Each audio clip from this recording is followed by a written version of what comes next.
And I want to talk about understanding Indigenous history. I think that more and more science is verifying our original stories. But the thing is, I want everybody to ask this question. If they had troubles believing the Indigenous version of our own history, why is that?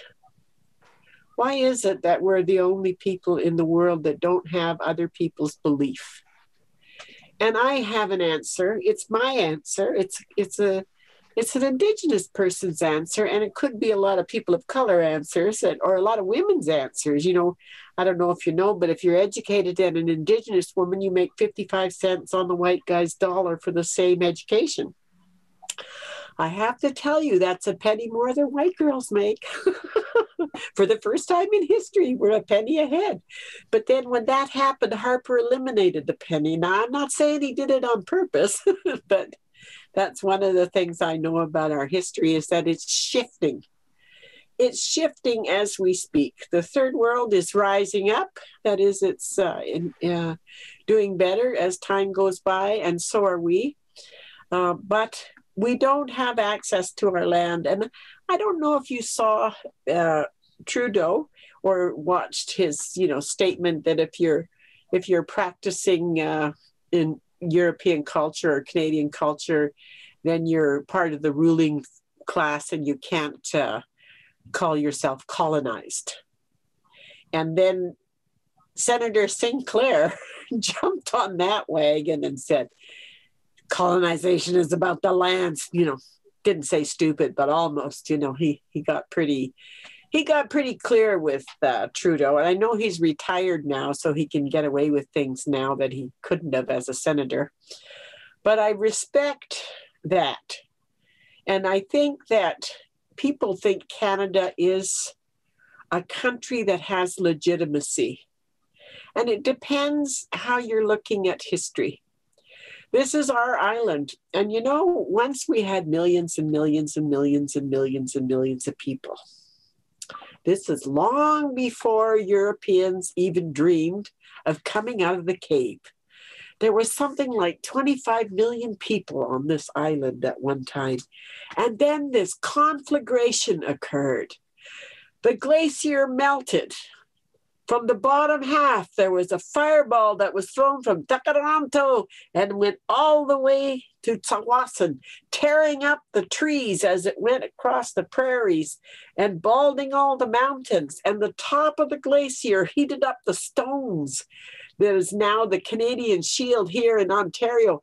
And that big chunk of ice came careening down. Now, careening for a glacier is like, maybe a mile every year or so. But nonetheless, it was careening down and it was taking all the topsoil with it.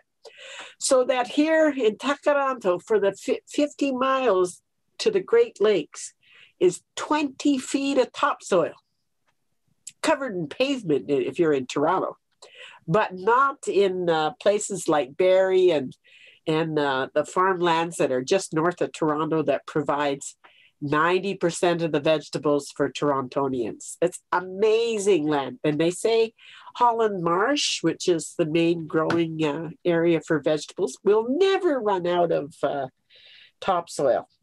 Now, this is part of our original story of this island. And we believe we've been here at least 50,000 years. We're convinced that we were here for that long because we have several stories of floods, several stories of glaciation that have occurred over time. And we know for sure that we have 4. Now, scientists are catching up to that, and they're starting to examine what's called the science of holy knowledge. Because a lot of our people regard our stories as sacred, our historical stories. I'm a little on the irreverent side. And I have to confess, sorry, my people, but my language doesn't have a God in it. It doesn't. Man means the great energy, not the Lord or God or Creator or any of those things.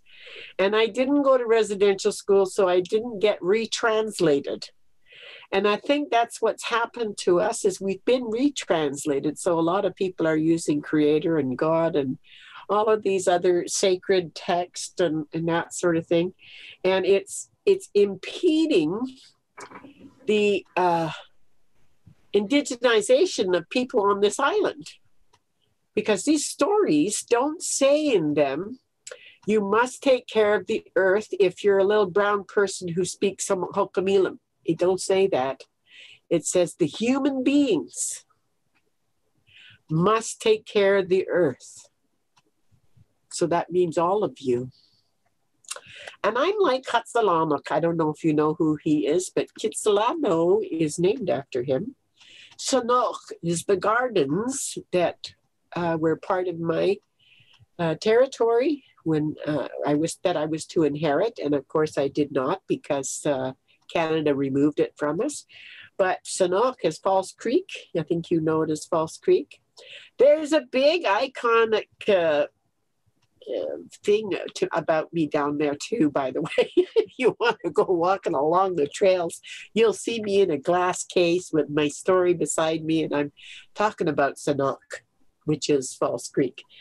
And Kitsilano was talking to Major Matthews, who was the archivist for Vancouver at one point, for I think 12 years from the 30s to the 40s.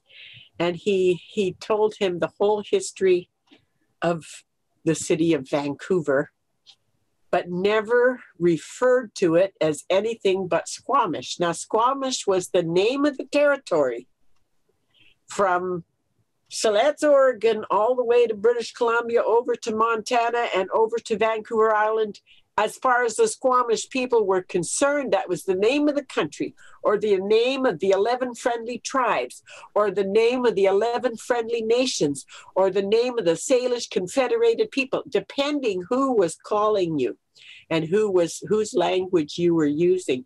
And I'm connected to Squamish people through my grandmother. I'm related to a lot of people there, the Natrals, the Josephs, the Bakers, all of those people are relations of mine. As a matter of fact, when I was growing up and was thinking about getting married, my parents said to me, nobody around here. Pick somebody from Ontario. Go very far.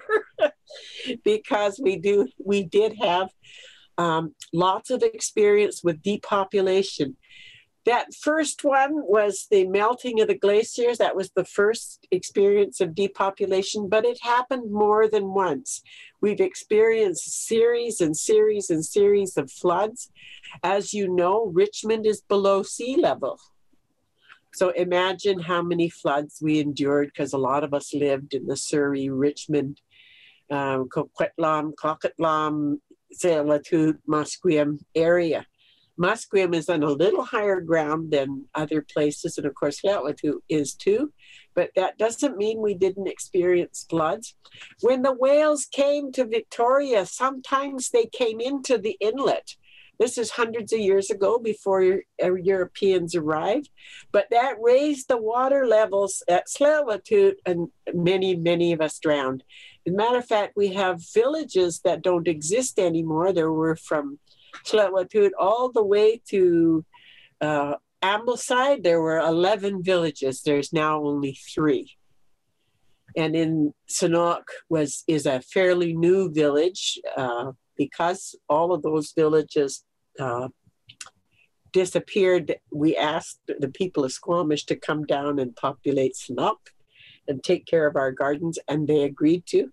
So that's how they got there. But that's only about 300 or 400 years that they've been there. And then they were removed when Europeans came. And I know that there's a lot of different stories about how they were removed. But the truth is this, that everywhere Europeans went on this island, we died. That's the reality. Now, I'm not saying that anybody did that on purpose. I don't have a clue what motivated anybody to pass around diseased blankets, but that's what happened. And so we contracted these diseases, smallpox and whatnot, and we died. And in fact, the Anishinaabes out here developed a cure for smallpox, and a doctor verified it, and the Canadian government forced them to retract it. And so then they secretly shared this medicine with people who had smallpox. It didn't get out to British Columbia. So British Columbia, Native people just died. And we died by the thousands and thousands. And Kitsilano, when he was talking to Major Matthews, said a number of remarkable things about us. But one was that there was millions of us at one time.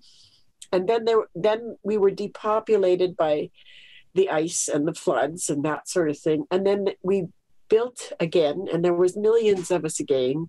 And then again, we were depopulated. And this happened 3 times before Europeans came. I'm not saying we ever got used to that, but one of the sayings we have amongst people at Enslavement, when something's difficult, they say, oh, well, we survived the flood, we can do this. You know, we always have that. We have that as a saying to encourage ourselves to rise up, you know, to rise up to the occasion, to do what we can and to do our best. So that experience, that history is still with us. And some people say we've only been here, 8,000 years, some people 11,000 years, some people 15,000 years. But the fact is we've endured several major conflagrations, and I believe we've been here about 50,000 years. One of the things about the material culture of the people that are Stalo or Salish is that our material culture wasn't stone bowls and stone carvings, but it was cedar-based. Cedar is so easy to work with. Why would we pick up a piece of marble and try to carve it out if we got a tree there 60 feet around? All we got to do is drop it and, easily whittle out anything we need, including needles. Our clothing was made of it. Our bowls were made of it. Our forks and, whatnot. Our dishes were made of it. Our houses were made of it. It was just, and the thing that was remarkable about cedar, not only was it easy to carve and easy to work with, but it also kept out the mold. And I don't know if you know, but Vancouver's part of the rainforest, so mold is an issue. And when we used cedar to build our houses and to make our clothes and to work with as people who need to eat and whatnot, the mold stayed away and we didn't get sick. Since we've been living in houses with gyprock, we've been experiencing a lot of illness, a lot of chronic lung issues, a lot of asthma. I have asthma myself from that, not living with as much cedar as I need, and a lot of pneumonia and things like that. And we don't live as long as, say, my ta'a, who was 98 when she passed away. And she passed away very deliberately. She went up the mountain, went to sleep in the snow because she said she'd had enough. Some people call that suicide. I call that a good idea. If I was 98 years old, I'd say, okay, I've done enough here. I do want to live to be 90, though. I'm thinking that I'll be okay at 90.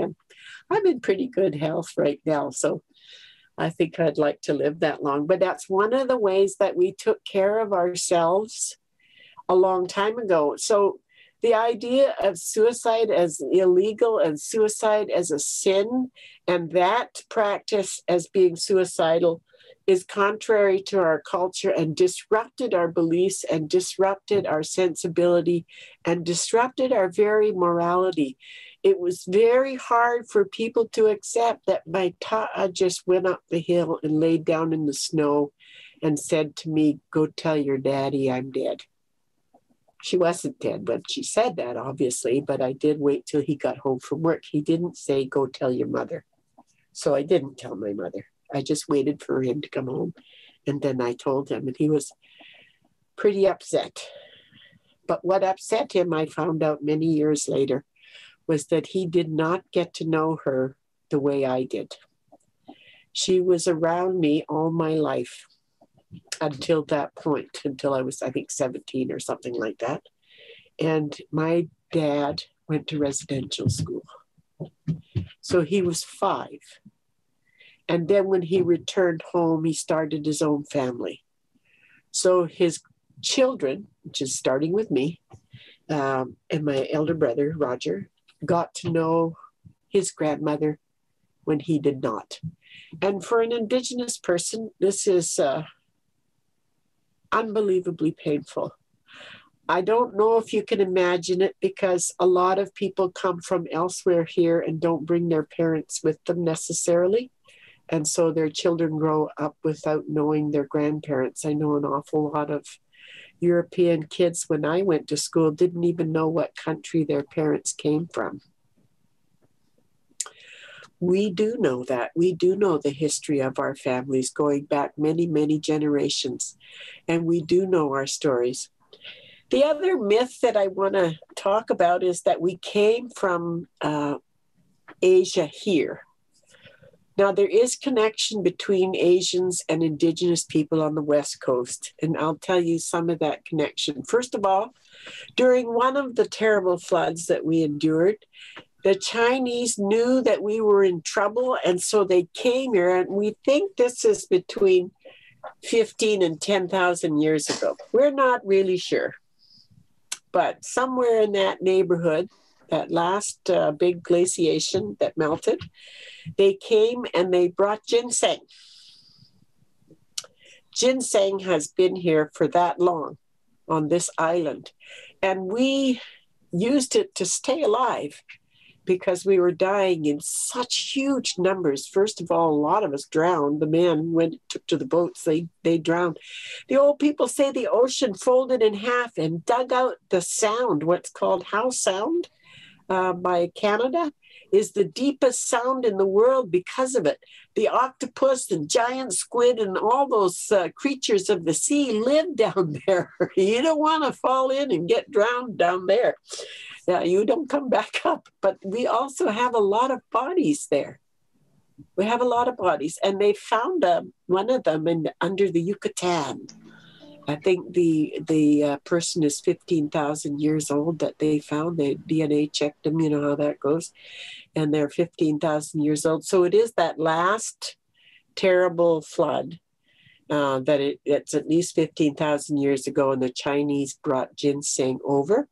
And we use the word ginseng all across this island for that plant. We did not change it the way Europeans have changed all the names in our homes. Chilliwack is Chilliwack.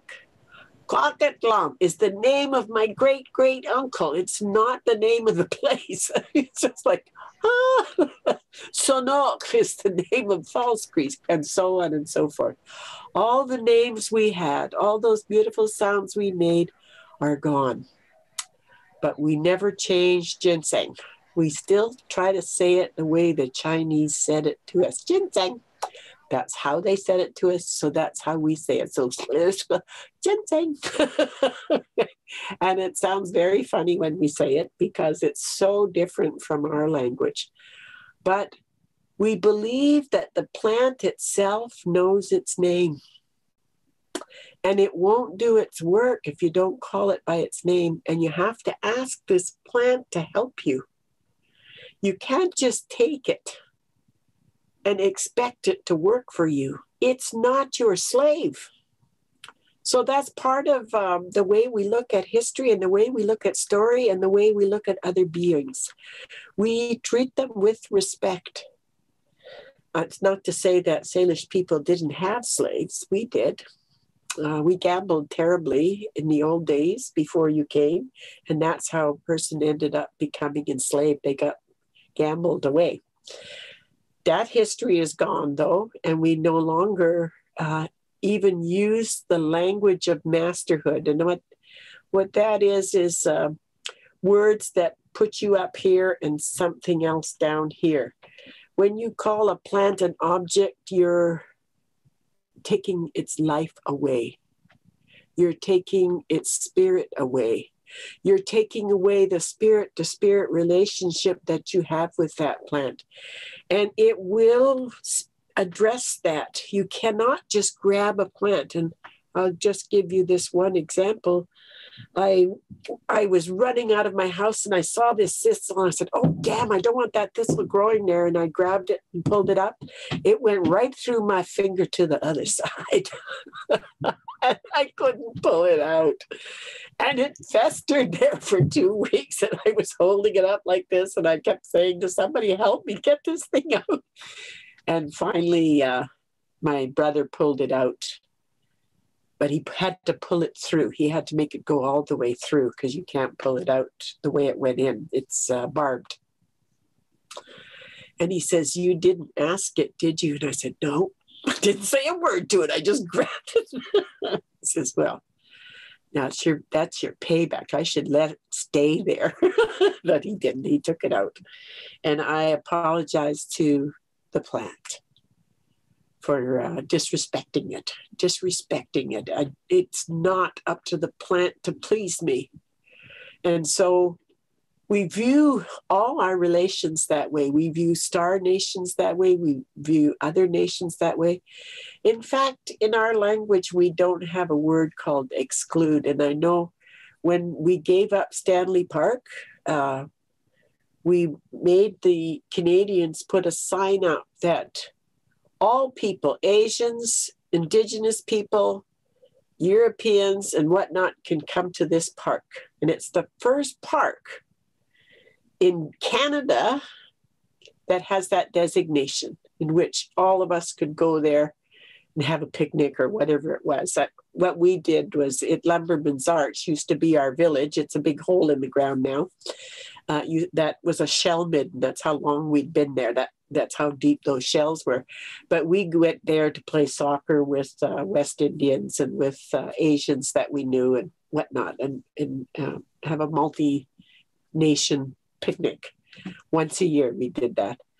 I'm not sure how that started. My mother started it, as far as I know, or maybe my grandmother, I don't know.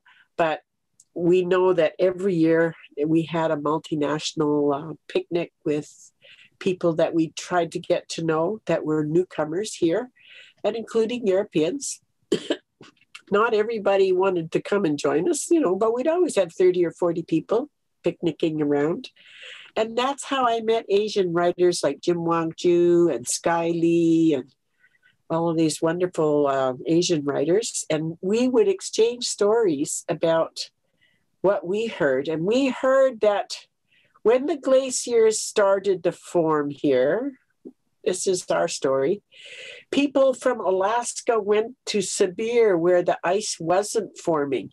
And then a lot of people from the Vancouver area went down to what we knew as Mexica, and became Mexico many hundreds of years later, thousands actually. And then the whole of the Salish corridor was emptied. We emptied it out. When the glaciers melted, and we came back. So we took the horse when we left Alaska. The men took the horse, and they said, we're going to come back and you will know us by the horse. So when the Mexica people bowed down to the Spanish, it wasn't because they thought the white people were gods, because their relatives came back with the horse. The horse had disappeared here 10,000 years before, and they're back. Look, they're back. They said they'd come back. And then we ended up going to Mongolia. I don't know if you know this, but the Mongolian horse people do the same trick riding as Indigenous Dene people. And they had not met yet, but they did the same trick riding. I couldn't believe it. There was my uncle's trick riding on, and these Mongolians were doing it. And I said, well, that's because they're our relatives. It's got to be. They've got to be related to us somehow. So the Minister of Foreign Affairs for Mongolia says, so where did you think you came from? And I says, well, I don't know about you, but we fell out of the sky. That's our story. And he says, oh, well, we think we came from North America with the horse. And so we are cousins. And then he had this woman sing a song. Now, mind you, this song is 15,000 years old. And we had a Dene man with us. And he says, I'm going to burst out crying. I know that song. Well, get up there and sing it with her then. Don't let her sing by herself. So he got up there on stage and he started singing with her. And the Mongolian people the next day came from all over Mongolia, thousands and thousands and thousands of them. And they wanted us to touch their children and take their spirit home. That's our story of our relationship to Asia. Now, I'm not saying that the idea of if we went there, we can come back. I'm not saying we didn't come back. We might have returned. But the thing is, we went there. We went there. And the greatest concentration of Indigenous people in the two Americas is in the southern tail of Mexico. Now, I don't know if you realize this, but New York is still the greatest concentration of newcomers. That's because that's where they land. So Mexica is where they landed. Now, I believe that our stories say they came from Micronesia and Melanesia and Polynesia. That's where we say we came from. And we went to Mexica and then we went north. I don't know about the Dene because they're a different people. They're very tall compared to Salish people and Mexican people and Ohlone people and all the West Coast people. So I don't know how they got here, but their story says they fell out of the sky too. Now that's the interesting thing, the business of falling out of the sky. I think the war story that we had and the cities that we had that are now being found in the bottom of the ocean was part of a modern world that existed before probably 30 or 40,000 years ago. And we had these terrible wars and people died in huge numbers. And some scientists say there's some evidence that there could be nuclear weapons, nuclear bomb craters on this island, 3 of them. And it's quite possible because our story says that there was this terrible war and millions of people died all over the world. And that's how we fell out of the sky. We were flying in something. And that's why we don't think airplanes are such a good idea. I just don't think they're such good. I don't think bombs are such a good idea either. Terrible things can happen when humans throw tantrums and they have very big guns. Anyway, that's part of our history. I accept it.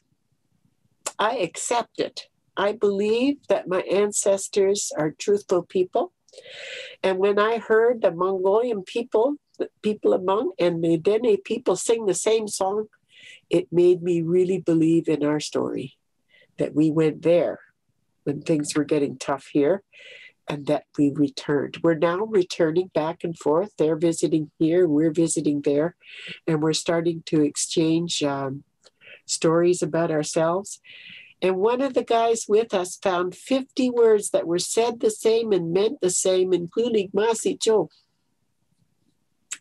and that song.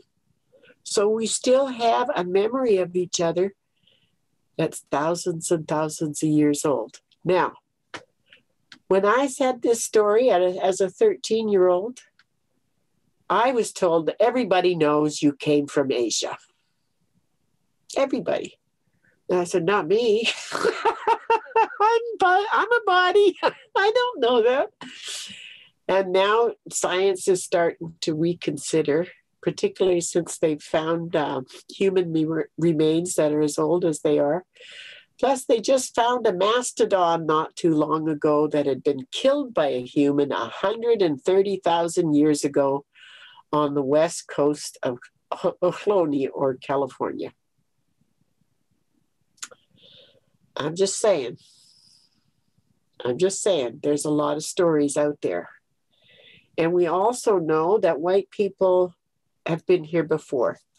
We knew that when white people first landed, there was a fellow, before you landed, there was a fellow that ran from Ontario, that's Ontario, all the way to Siksika, which is Blackfoot territory, and he was carrying a mandala with red, black, yellow, and white. And he was running and spreading the news. They're returning, they're returning, they're returning. 800 years ago, they found it and they found the scroll. He was an Ojibwe man and he never made it to British Columbia, but the people of Siksika passed that on to us. This is what we were told. It's a prophecy. They're coming back. And we have a story that says that 10,000 years ago, white people showed up on the eastern shores of Passamaquoddy. They found a body. He's 8,000 years old and definitely European. We also have a story that says that Africans came here. From Darfur to Labrador isn't very far, people. It's shorter than the distance across Canada or the Great Lakes, if you like. But anyway, they went from Darfur to Labrador, and then they went down to Mexica and saw the pyramids and took that notion back to Egypt. The pyramids of Mexica are 10,000 years older than the pyramids of Africa. So that's how we knew about Black people. The Chinese, remember, brought the ginseng. The Asian people, white people, and ourselves on these two continents. It isn't anything magical. You know, people used to be terrified of us because, oh, they're magic people. They can see things that aren't there. No, it's that we can remember things that we've seen. And I know that I just have one more story to tell, and then I'll let you ask questions. My great uncle, Dominic Charlie, who's from Sanook, which is False Creek, remember that? He was telling me we got to go to City Hall. I said, why do we have to go to City Hall? Well, they're going to dig for the ground up at top of that mountain there and build houses. And I said, what's wrong with that? Well, it's a garbage dump.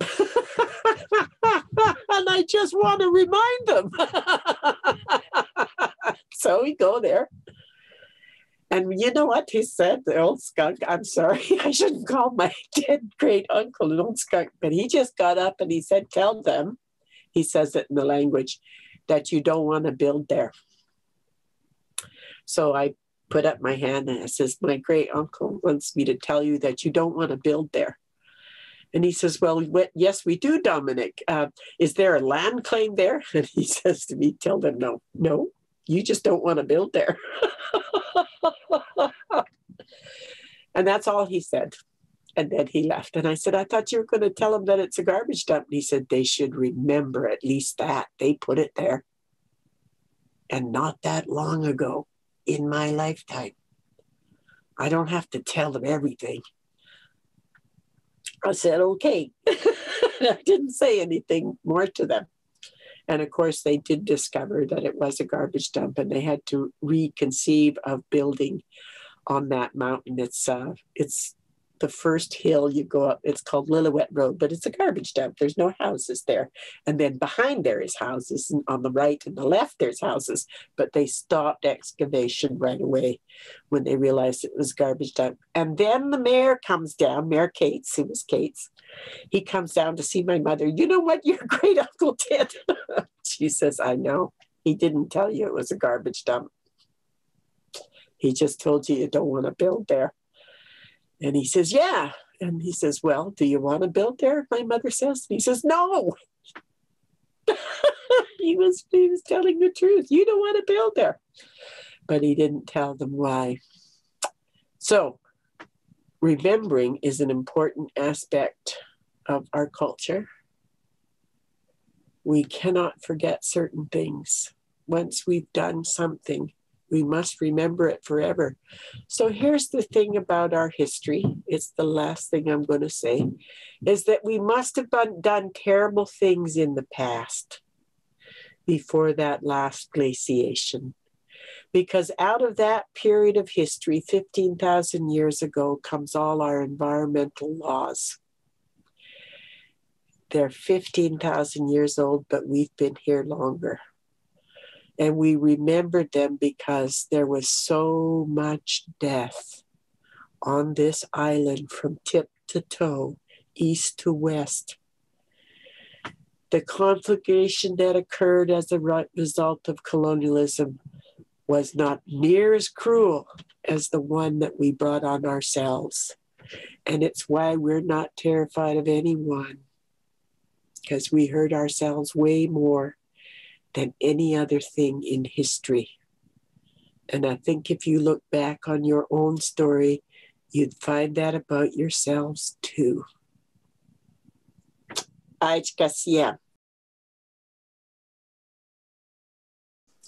Lee, one thing that is such a distinction between this settler society and the Indigenous society is the attitude towards private property. And arguably, and what John Belsaw wrote in our newsletter was, it just said, you know, the nation state is built around private property. And this is, our sort of settler Canada nation state. And private property, as we learn, is the ability to exclude people that you don't want. That's one of the fundamental things of private property. Can you speak of an Indigenous view of property, of how it worked for your nations? And okay, I don't want to argue with you, but I want to say that from looking at the idea of private property, that's the beginning of white male patriarchy. So I don't think it's nation state so much as male domination. And we don't have that where I'm from. The women own the village, period. And you get to come in when you knock on the door and the woman tells you you can come in. My grandfather and my father always said this to their wives: knock, knock, knock. And they'd open the door and look at them and he'd say, "Oh, my beautiful wife, you're still here. Can I come visit?" Yeah. He was a guest. My father was a guest. My grandfather was a guest. My great-grandfather was a guest. And my brothers were transients. Mm-hmm. And their father would always tell them, "You don't belong here. You're going to live somewhere else someday. You're going to be beholden to some other woman. So you learn to treat your mother kindly so that you can treat your wife kindly." So we have a different attitude towards land itself. Now, the women is managed by the women, and it's a question of management. It's not a question of ownership. Mm-hmm. You know, so if when white guys said, "Can I build a house here?" And I said, "Sure, why not? You know, build it." And we assumed he was going to bring a woman there sometime, or, you know, do something with that piece of land. But it's not private property. The land owns itself. That's a whole different concept. We don't own that land. The land owns itself. We do manage that land, and we do have a sense of boundaries and territoriality. I don't agree that we don't. I think we do. Sanok is our garden. Mm-hmm. It's still our garden. You can call it False Creek all you want. You can put all those other people there. We're not going to throw them out, but that's our garden. That's our garden. And there is going to be a settlement of that, a reckoning with that one of these days. But it's still our garden in our hearts and in our minds. The whole shore, the whole of the North Shore, going from Tsleil-Waututh all the way to Horseshoe Bay, that's our home. The mouth of the Fraser River, 25 miles wide, that's our embrace. That's our homeland. We're Stalo, we're river people. And we start way up at the beginning of the Stalo, which you call the Fraser, but it's Stalo to us. And it goes all its tributaries, and Chilliwack River and all of these other rivers in Kwakatlam and all of that, all the way to Shelt, which is you call Seattle, and over to Siletz, which you call Portland, Oregon, over to Montana, Flathead Reservation. All of that is part of a single territory that belonged to our managers. The men managed the forests and the women managed the villages. And the management was based on what we needed to have and what the land could provide. If the land could not sustain the number of berries, we didn't pick them. And I don't think that Europeans have that sensibility. I think it's connected to private property, that the land can be owned and it is forced to sustain whoever's there. And irrigation and, all those things are part of forcing the land to provide. And I have seen people overfish, overhunt, overexploit the land because the land doesn't own itself. Now, we don't all necessarily abide by our own laws, just like Europeans don't abide by theirs, but we encourage our children to respect the land. I hope they never, never stop respecting the land. And here's something that's changing. I went to Vancouver and I saw my nephew, Reuben George, there. He's a big man. He's Lakota and Stalo. So he got his father's Lakota height, but his mother's good shoulders. Anyway, he says, oh, the Mi'kmaq are, facing down the RCMP. So we're going to have a demonstration. I said, there's 50 of you here. Are you crazy? Yeah, we're going to take it out in the streets, Lee, right at 5 o'clock. And I said, why 5 o'clock? That's when all the office workers get out. And you watch, they'll join us. And I said, what makes you sure all those people are going to join you? You'll see briefcases and all there. They'll be marching, save the salmon, save the salmon. And sure enough, 5,000 people joined us. All those buildings emptied out and they joined us. I thought, wow, this is the different Vancouver than I left 20 years ago. That's changing now. There's more and more people that are saying we don't have a right to abuse the land and the rivers and yeah. You look back to the First Colonial Act, and it was a colony in 1865 of giving much of what is now the city of Vancouver to a timber lease, and it was clear cut. So that idea of you have land, the land provides you with something that is cash or otherwise. Scotland, the Enclosures Act that drove all those Scots out and down into the south, and then they got on boats and they came to Canada looking for some kind of an opportunity. But it was that idea that the way that they had lived on the land of their stewardship was no longer possible in that early capitalist society. And I don't want to put on my Karl Marx hat or anything, but obviously, things too. But obviously, there's just this whole different worldview that was there, and can you when the settlers arrived here and effectively the traditional ways of life became untenable, and so Indigenous people went into wage labor. Your grandfather, Dan George, was a member of that Bows and Arrows Longshoremen's Union, for example, and all kinds of other examples, and in the canneries and everything. And so they ended up being co-opted into it. Wait a minute. I want to say this. It was illegal for us to fish. Mm-hmm. Canada passed laws against us providing food for ourselves. So it's not that we were co-opted, we were forced. Okay. You cannot let your children starve. Yeah. Nobody can watch their children starve. And I remember those days when my grandfather was doing that. And I'm so glad that he had an accident and hurt himself and went on compensation for the rest of his life. He was on a disability pension from the time I was about 9 onward.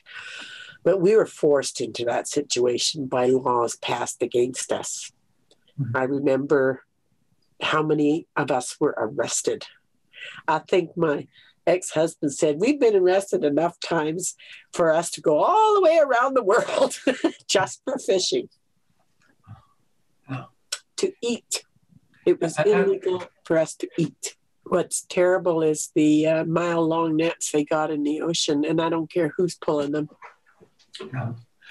I don't care if you're Indigenous or white or Japanese or whatever. That's wrong. From DJ McKinnon, is Sanok the waterway of False Creek or the land surrounding it, or both? It's all of it. Our garden is both aqua and land-based. If you take a oyster from Vancouver Island and put it on the ground and then push it back and forth, it's going to reproduce. That gets it all excited. So then we got the water goes out and it comes in. It used to, it doesn't now because they've got it all dammed and whatnot so that it's all stable. But it used to go out and come in, and of course the aquaculture, the garden of oysters and clams and mussels and all of that was important. Herring roe used to grow there along with the kelp on roe on herring, herring on kelp, and then the land and bogs around turned out berries and whatnot. Camas was another root vegetable that we ate a lot of. Camas. And interestingly enough, asparagus. Asparagus is originally a sea plant. It's now a land plant. And salal and all the other berries. Salal, yeah, I love. My kids call them yama berries. Salal. Can you tell us a flood story? Well, it's. I think that you can find the flood story on the internet, but the way that it's told in the longhouses, that was a very long time ago. It was getting very cold, and the ice was building up, and we were all leaving our land, and people were getting afraid that something terrible might happen. And the people of Mexico started to get cold, and they got nervous that every single person on this island would die. So they called on Raven, help us, we need to melt this ice. It's killing all the people of this island. And so Raven came with a fireball, stood at Takaranto, and tossed it all the way to Tawasan. And on the way, it melted the ice. The lower half of the glacier went sideways to the sea. It forced the Pacific to fold in half.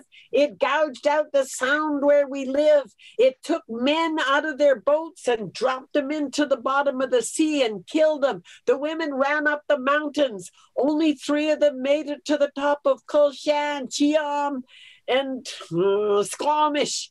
And they stayed there and they waited for the waters to recede, and they ate rotten fish. And every one of us now, in our lifetime, the women have to eat a rotten, maggoty fish to honor those women that helped us to survive the flood. Fantastic. I have eaten the rotten fish. Thank you. Yeah, maggots taste like salmon when they're,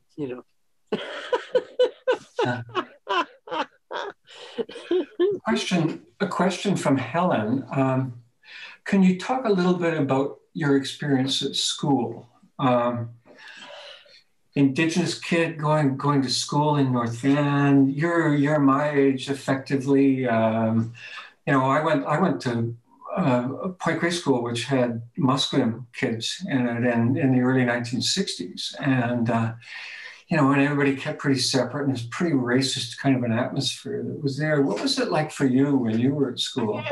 I don't know how old you are, but I was born in 50, so I was 6, when I started. And there wasn't very many of us, and they didn't send us to the same school. Like the kids at Musqueam in the 60s got to go to the same school. But in the beginning, in North Vancouver was the first district in British Columbia to allow kids to go to public school. And they chose 6 of us to send, and the schools asked us to divide up 1 for each school. So I got to go to Queensbury. My brother got to go to Keith Lynn. My other brother got to go to Eastview. My cousin got to go to some place in Deep Cove. But anyway, we went to 6 different schools, and the kids didn't want me there. Mm-hmm. They made it very, very plain. But I want to say this. There was 6 kids that used to beat me up every day. There were 200 kids in that school. And I asked my mom, why can't I go to school with my other relatives? And they said, well, they didn't want us 6 kids 6 Native kids beating up all their white kids. White people truly believed that we were superhumanly strong and could kill their kids. Well, I have to say we had the right attitude for killing things. It wouldn't have bothered me to knock one of their heads off because they were terrible to me. But we endured it. We survived it. And my mother used to say, we survived a flood. You can survive this.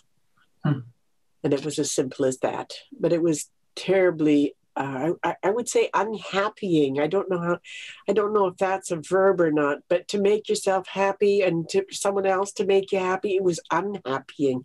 It was taking away every ounce of joy to get up in the morning and go face these monsters. They were monsters in my mind. And I look back at them and try real hard to be objective about it, but they're monstrous. It was monstrous for 6 people to do what they did to me. To split you like that. Yeah. And I think, for a white middle class kid going to school, and I'm presented with this curriculum of a kind of a folkloric Indian people, as it were, and it wasn't presented unsympathetically. But then it very rapidly progressed into this heroic story of the gold rush and the settlement and the bringing of Christianity and all this type of stuff. From your point of view, you would have got that same curriculum. And what did that do to your head as you were getting this and comparing it with the stories that you knew from home? Nothing, actually. I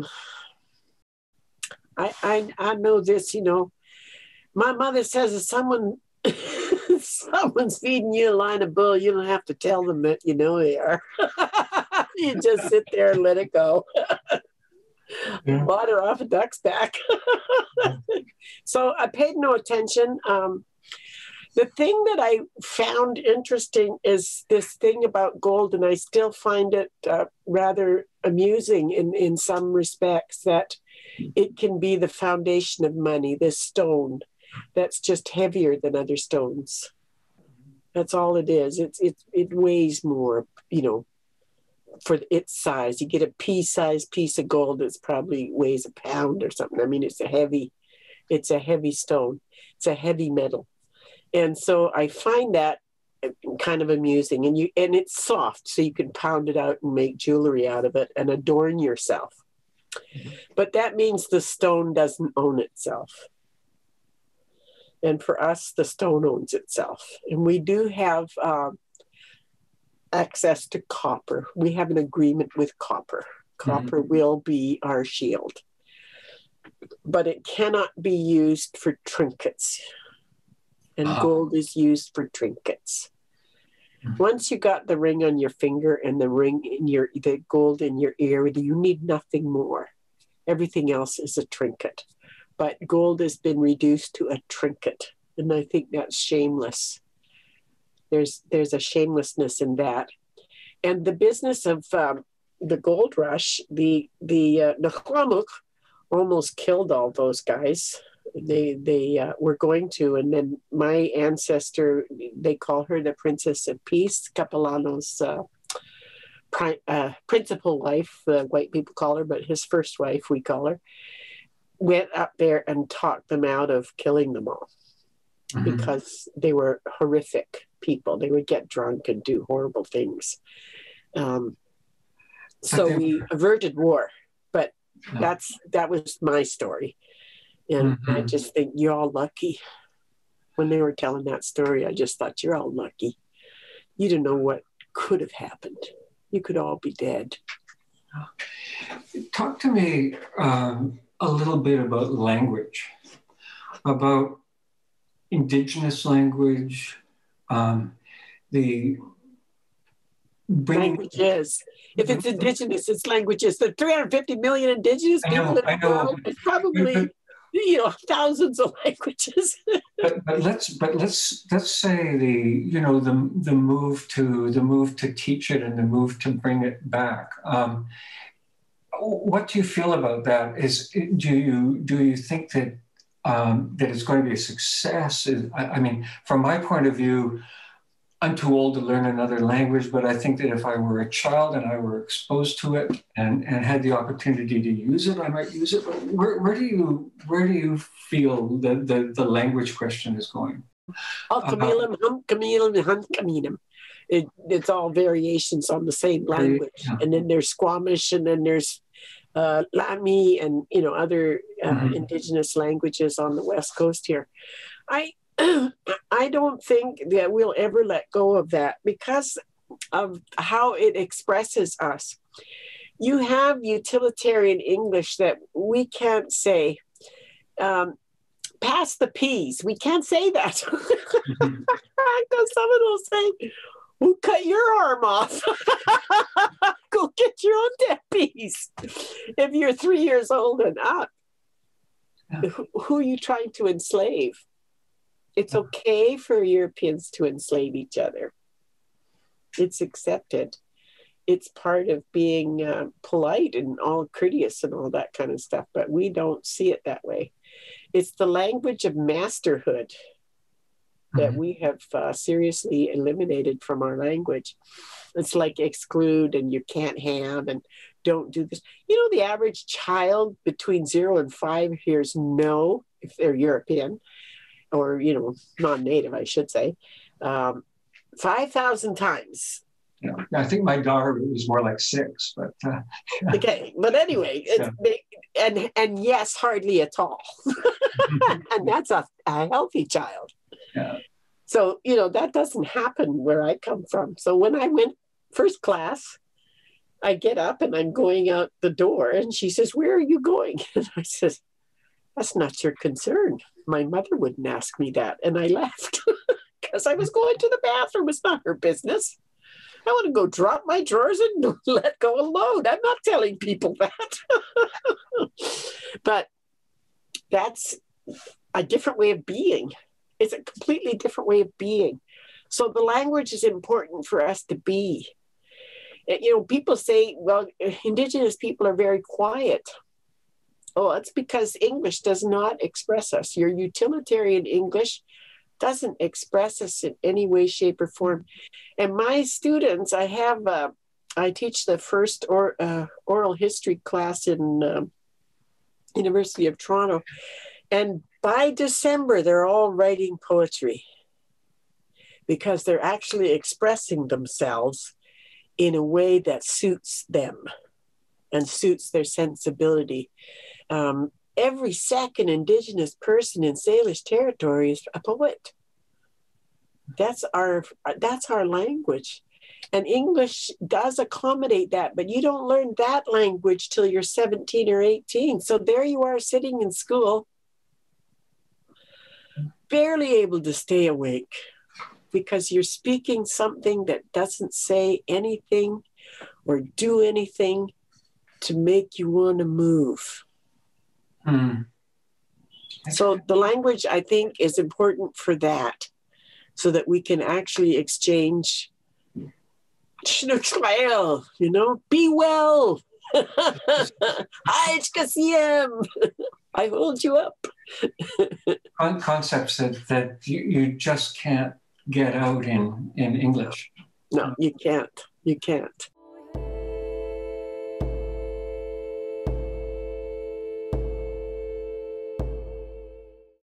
I think everything's experiential, first of all. If you have endured the floods like we have and learned to remember what happened when we did that before, that's how it's like the fear of God was inspired in me by I'm whacking a little crab. I'm killing this little crab, and my mother is sitting me down and telling me the story of how terrible things were before the flood, because we ignored that the earth owns itself and we must respect the animals and we must respect all life. I was convinced at 3. My mother terrified me into it. Maybe that's what it is, but I'll never forget that. So it's experiential. If you've done something as terrible as we must have done, we don't know what it is even now. I think it was this terrible war. Some scientists tend to agree with me. And so terrible things happened as a result. The glaciers formed, the earth gave us a spanking like you wouldn't believe. And she's beginning to do it again. We've had more storms in the last 10 years than all the rest of recorded history. Pay attention, people.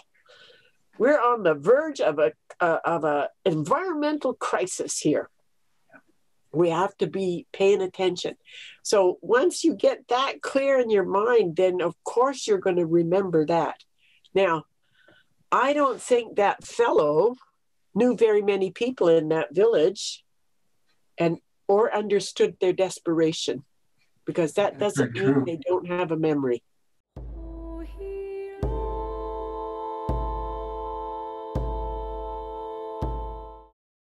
I don't know if you know how deep honesty has to go to write. I would read I Am Woman, and in particular, I think it's a chapter called Isn't Love a Given? And the social rape of Two-Spirit people. And that's around 1890 that was going on, right till the 50s. There was a lot of murder of Two-Spirit people. And your family witnessed that and didn't do anything or did do something. I don't know what your family did. But honesty has it's a bottomless pit. So the more interesting the story is, the more honest you can be in that context. Yeah, because the first thing I thought of when I was thinking about what happened on this island and our story, it starts off, we don't know what we did, but we did something. Nobody alive remembers. What a crime that is. We consider that a crime. That's our first criminal act, was to forget what we did. But we do know we went to war. And we killed women and children. And Raymond came and said those men have to do the dance of death because they killed creation. And so the women built a funeral pyre made of cedar, and the men threw themselves upon it, and all they asked was carry our bones and purify them so that we can return to our ancestors. And so they did that. And the women were so grieved they left, and they found themselves after 4 seasons in a place that was Ohio, beautiful everywhere. I think you guys call it Ohio now. The Ohio Valley. So that happened. That happened 10,000 or 15,000 years ago. We're not sure when. But they created a whole new people there. The women left and they joined up with these other people and became a single society of multiple wives, because it was women that arrived, and then they took on all these women as wives and created a whole new society. And interestingly enough, there's a connection between Hawaii and that same Salish group of people.